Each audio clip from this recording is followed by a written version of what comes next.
درود با همه شما مخلصان عزیز تلویزیون ورزش. این برنامه در شبکه‌های اجتماعی است. من فردوس خورسندم. رفتیم. متخصص آرژانتینی ماوریسیو پاچتینو آماده است که در سمت سرمربیگی دسته یوونتوس ماوریسیو ساری را عوض نماید.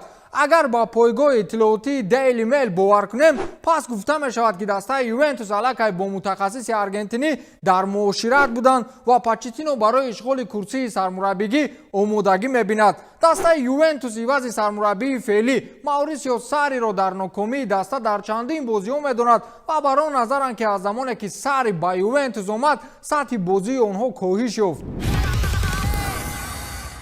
کریستیانو رونالدو 35 ساله دیروز در واخوری دسته های یوونتوس و لاتسیو 2 گل زد و به همین ترتیب در مقام اول روی خط بهترین حملهگران سری آ قرار گرفت.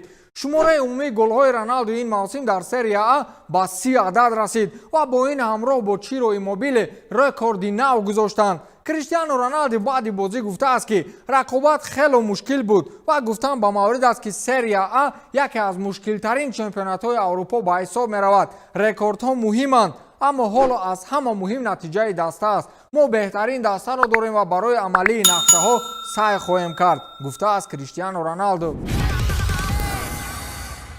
اینسایدر زی اتلتیک سیملی از سیاست ترانسفری دسته منچستر سیتی حرف زد.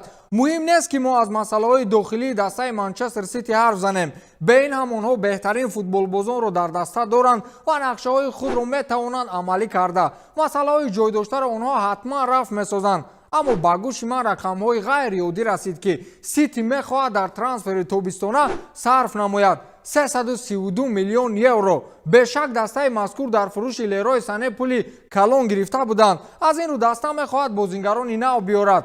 و بچه 332 میلیون یورو. کاتالونا رادیو خبر میدهد که سرمربی دسته بارسلونا کیک ستیم با سربان دسته لیونل مسی عنقریب نیم ساعت با هم وضع دسته را محاکمه کردند. گفته می شود که در اتاق لباسی واسکنی ستیم با مسی در تنهایی صحبت میکردند و آینده دسته را با هم نقشه میکشیدند. بعد برآمدن از اتاق لباسی واسکنی مثل که آنها خرسند بودند و چی نقشه میان خود کشیدند مخفی ماند و به کسی نگفتند. میگویند کارگران دسته بارس پیشتر هم آنها با هم در تنهایی صحبت کرده بودند و بعد آن دسته الاوس را با حساب 5-0 مغلوب ساختند. گفتند با مورد است که کیک ستین را چند وقت شد برای ناکامی های دسته و رو به تنزل نهادن آن مورد انتقاد قرار دادند. چمپیون جهان اوید با باکس در وزن میانه فلوید میوزر با رینگ برمیگردد. پرزیدنت پروموشن ریزین نوبویوکی ساکاکیبارا گفته است که با پروموشن ما ضد میوزر دعوتنامه آمد و ما آن را در عرفه قبول کنی هستیم. این دعوت از نام بوکسچی مشهور ژاپنی تاکاسی اوتیاما آمد و من همچون پرزیدنت آن را پروتکل کردم و با منیجر فلوید روان ساختم. اکنون نمیدونم که آنها در این مورد چه اندیشه میکنند. اگر آنها دعوت را قبول نمایند پس ما شاهد رقابت بهترین در سال 2020 خواهیم شد، گفته است پرزیدنت پروموشن ریزین نوبویوکی ساکاکیبارا. زورکو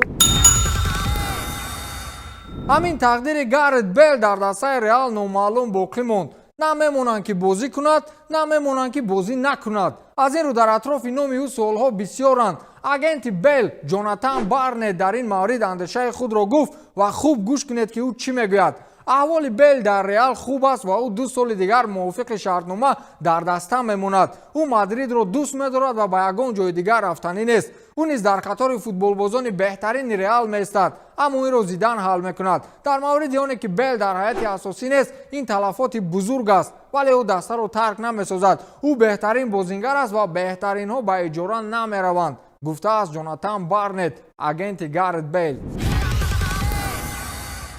مجله مشهور فرانسوی فرانس فوتبال که هر سال بعد خاتمه موسم بهترین فوتبال باز را با جایزه توپ طلایی تامین میکرد خبر داده است که سال 2020 این جایزه به یگان فوتبال باز تقدیم کرده نمی شود. مجله چنین قرارش را چون حالت استثنایی نامیده است که در آنها شرط‌های با عدالتانه تقدیم کنی جایزه وجود ندارد. باری نخست از فرصت تأسیس‌یابی جایزه مذکور در سال 1956 جایزه تقدیم کرده نمی شود. Флорентино Перес ба Зидан шартномаи як умра бастанист. эл чиринги топойгоҳи иттилоотии машҳур имрӯз хабар дод ки президенти бошгоҳи шоҳона ба Зидан пешниҳоди шартномаи бемуҳлат кардааст. гуфта мешавад ки Перес дар симои Зидан сер Алекс Фергюсонро мебинад. инро худи Перес дар суҳбат бо рӯзноманигорон иқрор шудааст. Зидан баъди баргашташ тавонист ки дар чемпионати Испания дар садри ҷадвал қарор бигирад. аз ин рӯ Перес ӯро ҳамчун рамзи Реал медонад. шартномаи феълии Зидан то соли 2022 эътибор дорад. با همین تمام تا دیدار نوبتی خیر.